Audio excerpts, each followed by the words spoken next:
ఓం శుక్లాంబరధరం విష్ణుం శశివర్ణం చతుర్భుజం ప్రసన్నవదనం ధ్యాయేత్ సర్వవిఘ్నోపశాంతయే.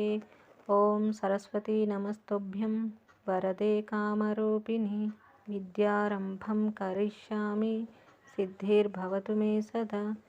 ఓం గురుర్బ్రహ్మా గురుర్విష్ణుః గురుర్దేవో మహేశ్వరః గురు సాక్షాత్ పరబ్రహ్మ తస్మై శ్రీ గురవే నమః.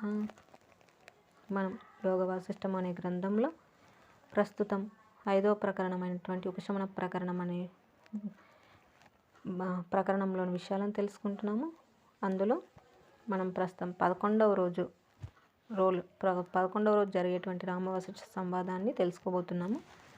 అందులో రెండవది ఎరుగబడటమే ప్రాప్తించటము. ఆ విధమైన ఆలోచనలతో రామచంద్రుడు ఆ రాత్రంతా గడిపాడు. ఇంతలో భల్లున తెల్లవారింది. శ్రీరాముడు సోదర సమేతంగా వశిష్ఠాశ్రమంలో ప్రవేశించాడు. మహర్షికి సోదరులు సాష్టాంగ నమస్కారములతో ప్రియవచనములతో సంతోషం కలిగించారు. ఆయనను రథం నందు కూర్చుండబెట్టి సేవించుచు సభకు కొనివచ్చారు. దశరథ మహారాజు సింహాసనం దిగి ఎదురేగి మహర్షికి స్వాగతం పలికాడు. ఇతర రాజులు, సామంతరాజులు, ఋషులు, మునులు, ప్రజలు మొదలైన వారంతా సభలో తమ తమ స్థానాలు అలంకరించారు. ఆహా, ఆ సభలోని వారందరూ పూర్వపుణ్యవశాత్తు వశిష్ఠుని ముఖమండలం నుండి వెలువడే ఆప్తవాక్యాలు వినుట అను ఉత్కృష్టమగు అవకాశమును పొంది ఉన్నారు. మొదటగా దశరథ మహారాజు ఇట్లు పలికాడు. దశరథ మహారాజు: సభలోని వారందరికీ సుస్వాగతం. మనందరికీ అనేక జన్మల సుకృత ఫలితంగా ఋషులు ఈ సభకు వేంచేయడం, మహత్తరమగు ఆత్మ గురించి ప్రవచనముచే మమ్ములను, మా ప్రజలందరినీ, మనందరినీ పునీతులను చేయడం జరుగుతోంది. శ్రీ వశిష్ఠ మహర్షి రామచంద్రుల మధ్య జరుగుతున్న సంవాదము 10 రోజులుగా వింటున్నాం. ఈరోజు 11వ రోజు ఉపశమనం అను విషయం గురించి విచారణ ప్రారంభమవుతున్నది. హే వశిష్ఠ మహర్షి, మా పాదాభివందనం స్వీకరించండి. నిన్నటి రోజు సుదీర్ఘంగా సంభాషించుట చేత ఏర్పడిన శ్రమ నివారణమైనదని భావిస్తున్నాను. ఆనందదాయకమగు మీ వచనములు అను అమృత వృష్టిచే మేమందరం పరితప్తులమవుచున్నాం. మా అంతఃకరణములు శీతలమునర్చబడుచున్నాయి. అవివేకపూర్వకమైన, అజ్ఞానపూర్వకమైన, అవిచారణాపూర్వకమైన అనేక అల్పదృష్టులు మీ ప్రవచన స్రవంతి ప్రసాదిస్తున్న ఆత్మదృష్టిచే మృంగివేయబడుచున్నాయి. మేము అపూర్వమగు ఆనందం పొందుచున్నాము. సర్వోత్తమమగు బ్రహ్మపదమే ఆశయముగా కలిగినట్టి మీ వాక్యాలు మాలోని రాగము, మోహము మొదలైన వికారములకు అమోఘమైన ఔషధంగా పరిణమిస్తున్నాయి. సజ్జన సాంగత్యమే ఆత్మావలోకనమునకు సుఖమైన బాట అను వాక్యమును నిరూపిస్తున్నాయి. మా స్వరూపం గురించి ప్రవచిస్తూ మాకు మా అఖండ అప్రమేయత్వములను సుస్పష్టపరచుచున్నందుకు మీకు మరల నమస్కరిస్తున్నాం. చంద్రకిరణములు అంధకారమును తొలగించున్నట్లుగా మీ బోధ మా శారీరక మానసిక దోషములను దూరీకరిస్తున్నాయి. మీ మాటలు వింటున్నంత మాత్రం చేతనే తృష్ణ, లోభము మొదలైన తీవ్ర జాడ్యాలు సన్నగిల్లుచున్నాయి. పుట్టుగుడ్డి సిద్ధాంజనము అనగా మంత్రసిద్ధమైన కాటుకను కళ్ళకు పెట్టుకుంటే చీకట్లో కూడా వస్తువులను చూడగలుగుతారు కదా. అట్లే మీ వాక్యములు వింటూ ఉండగా స్వస్వరూపమగు శుద్ధాత్మను మేము ఇప్పుడు చూడగలుగుచున్నాం. మీరు అనేక యుక్తులచే, దృష్టాంతములచే మా హృదయములందలి సంసార వాసనలు క్షీణింపజేస్తున్నారు. ఉదారమైన చిత్తము గల మీ వంటి మహాత్ముల వచనముల వలె ఆనందం కలగజేసేవి ఈ సృష్టిలో ఇంకేమున్నాయి? ఏమీ లేవు. కుమార రామచంద్ర, బ్రహ్మవేత్తలతో సంభాషించని దినములన్నీ అంధకారయుక్తంలేనని గ్రహిస్తున్నావు కదా. ఇప్పుడు ఈ మునీంద్రులు మనందరి పట్ల అతి ప్రసన్నంగా ఉన్నారు. ప్రస్తుత విషయం గురించి నీ ఉచితమైన రీతిగా ప్రశ్నిస్తూ ఉండు. ఏమాత్రం సంశయించకు. నిన్ను నిమిత్తంగా చేసుకుని ఈ మహర్షి అనేక ఆధ్యాత్మ విశేషాలు ప్రపంచానికి ప్రతిపాదిస్తున్నారు. వారు చెప్పేదంతా నీకు, మాకు, ఈ సభికులందరికీ భవిష్యత్తులో అనేక మంది ముముక్షులకు శుభప్రదం కాగలదు. హే మహర్షి, మీ తదుపరి వాక్యామృతం గ్రోలటానికి మేమంతా వేచి ఉన్నాం. మీ కరుణారూపమగు ఆత్మతత్వ జ్ఞానం కొనసాగించి లోకములను పావనం చేయ ప్రార్థన. శ్రీరాముడు: స్వామి మహర్షి, ఎంతో ఉదార బుద్ధితో మీరు చెప్పుచున్న వచనామృతం నేను గ్రహించగలగడం మీ ప్రవచన శక్తి విశేషం చేతనే. ఇదంతా మీరు మాపై ప్రసరించు కరుణామృతం. తమ ఆదేశమును అనుసరించి మీరు చెప్పినది ఈ సంవాద సమయంలో విన్న తర్వాత మరలా ఆ విషయంలో రాత్రి నిద్రించే ముందు పునశ్చరణ చేసుకుంటున్నాను. ముఖ్య విషయాలు నెమరువేస్తున్నాను. అట్లు చింతన చేస్తున్నంత మాత్రం చేత నా హృదయంలో ఎప్పటి నుంచో తిష్టవేసి ఉన్న నిద్ర, మౌఢ్యము, జడత్వము సన్నగిల్లుచున్నాయి. హృదయమును ఎంతగానో విస్తరింపజేస్తున్నాయి. మీరు చెప్పు బోధ మనోహరంగాను, పరమ పురుషార్థ సాధకంగాను, బ్రహ్మానంద ప్రదంగాను, పరమ పవిత్రంగాను ఉన్నది. 10 రోజులుగా మీరు చెప్పుచున్న దానిని ముందు వెనుకలు విచారణ పూర్వకంగా గత రాత్రంతా పునఃపఠనం చేశాను. మీ ఉత్తమోత్తమ ప్రవచనం సనక సనందనాదులకు కూడా శిరోధార్యమే. కరువు కాటకాల చేత మోడు వారిన ప్రదేశంలో కారుమబ్బులు, చల్లటి గాలులు, కుండపోత వర్షం ఎంతటి ఆహ్లాదజనకంగా ఉంటాయో మీ వాక్యాలు అంతటి ఆనందప్రదంగా ఉన్నాయి. వాటిని మననం చేసుకున్నప్పుడు బుద్ధి సౌభాగ్యప్రదమవుతుంది.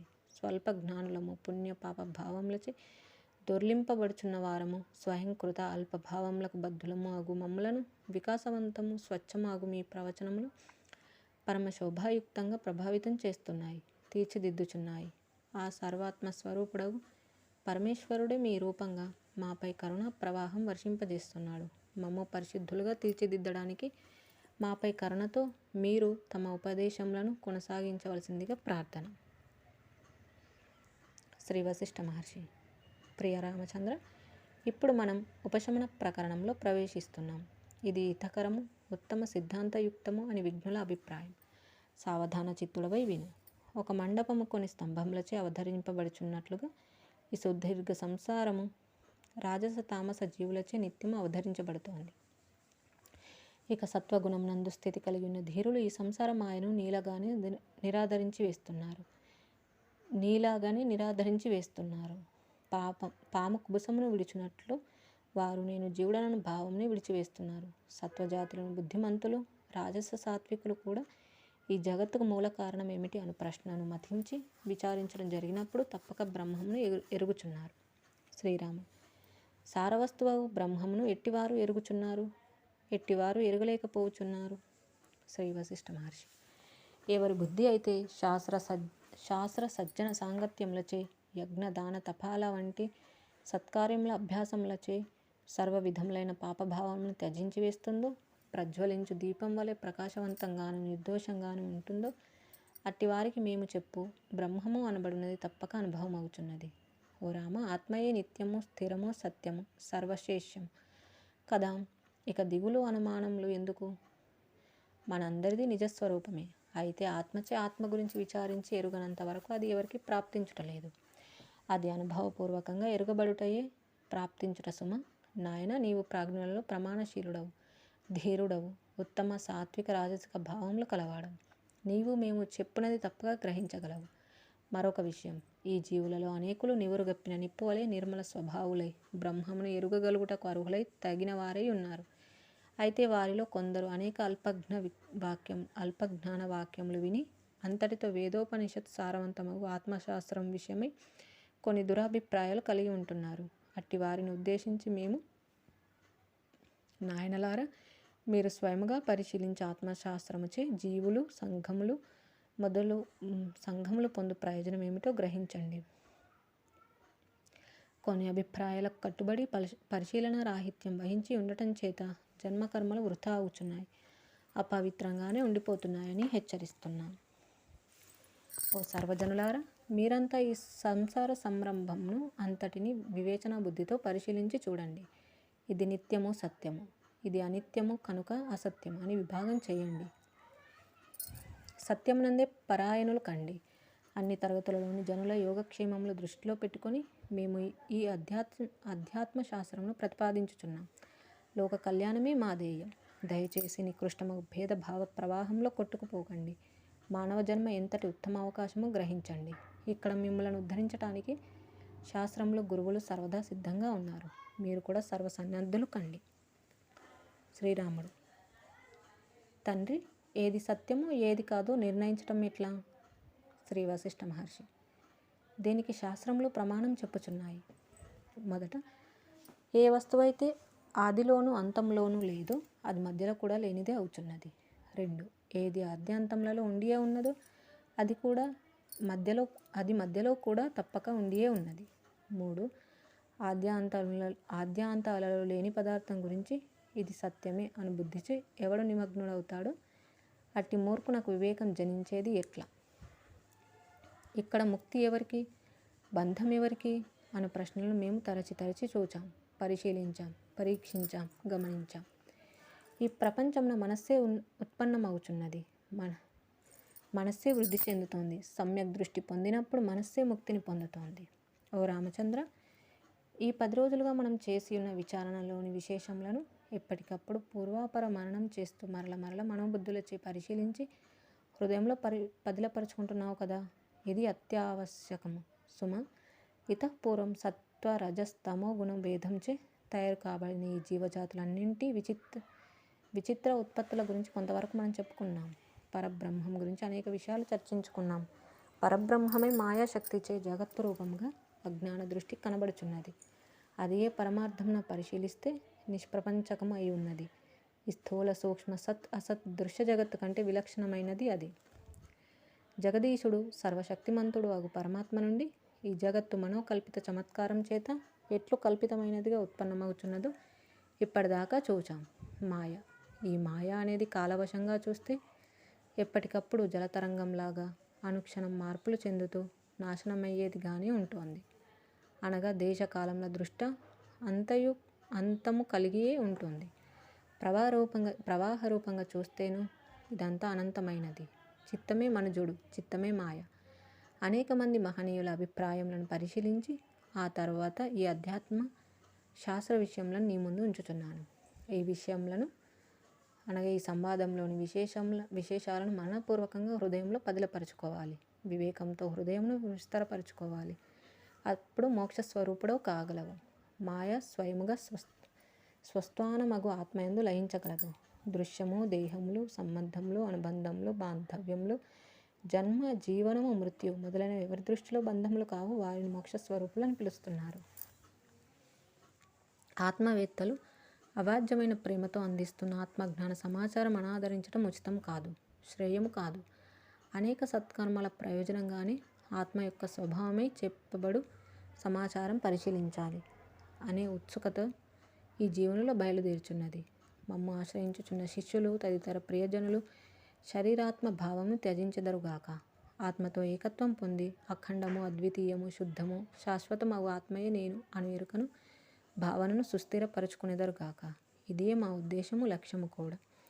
జై శ్రీరామ్. ఈ విధంగా మనకి 11వ రోజు విచారణలో భాగంగా ఎరుగబడుటై ప్రాప్తించటం అనే విషయాన్ని గురించి ప్రస్తావించడం చూసాము. ఇందులో మొదటగా దశరథ మహారాజు వారు తన అభిప్రాయాలను తెలియజేయడం చూసామంటే, ఆ రోజు 10వ రోజున రాత్రి సమయంలో రామచంద్ర వారు పునశ్చరణ చేయడము, ఆ విధంగా తొందరగా తెల్లవారినట్టుగా అనిపించడం, తర్వాత వారు సోదర సమేతంగా వశిష్ఠ మహర్షి వారి ఆశ్రమానికి వెళ్ళి ఆయనని తీసుకొని రావడము, జనులు అందరూ అక్కడికి రావడము. అప్పుడు దశరథ మహారాజు గారు వారందరికీ స్వాగతం పలుకుతూ తన అభిప్రాయాన్ని, అంటే ఆ రామవశిష్ఠ సంవాదంలో భాగంగా వారు తెలుసుకుంటున్న విషయాలు ఏ విధంగా ఉపయోగపడుతున్నాయి, తర్వాత కూడా సాధకులకు ఏ విధంగా ఉపయోగపడతాయి అనే విషయాన్ని తెలియజేస్తూ, శ్రీరామచంద్రుడిని సంశయాలు నీకు ఏదైనా ఉంటే వాటిని తప్పకుండా అక్కడ గురువు గారితో చర్చించమని చెప్పడం అనేది మనం చూసాము. తర్వాత శ్రీరామచంద్రుడు మాట్లాడుతూ ఆయన తాను రాత్రి పునశ్చరణ చేయడము, ఆ విధంగా తన హృదయాన్ని విస్తరింప చేసుకోవడము అనేటువంటి ఏ విధంగా జరుగుతుంది అనేది తెలియజేయడం అనేది చూసాము. ఇంకా ఆ ఆత్మ విచారణలో భాగంగా ఇంకా తన యొక్క విచారణని, అంటే ఉపదేశములని కొనసాగించమని చెప్పేసి ప్రార్థించడం అనేది మనం చూసాము ఇక్కడ. ఆ విధంగా తర్వాత వశిష్ఠ మహర్షి వారు తన బోధన అనేది ప్రారంభించడము మనం ఇందులో తెలుసుకున్నాము.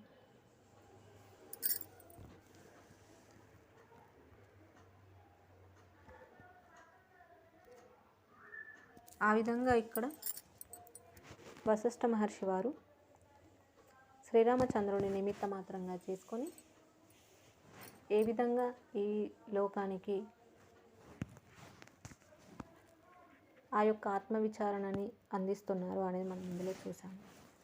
ఇక మిగిలిన అంశాలను మళ్ళీ తెలుసుకుందాము. ఇంతటితో ముగించుకుందాము. జై శ్రీరామ్. కాయేన వాచా మనసేంద్రియైర్వా బుద్ధ్యాత్మనా వా ప్రకృతే స్వభావాత్ కరోమి యద్యత్ సకలం పరస్మై నారాయణాయేతి సమర్పయామి. స్వస్తి. ఓం తత్సత్.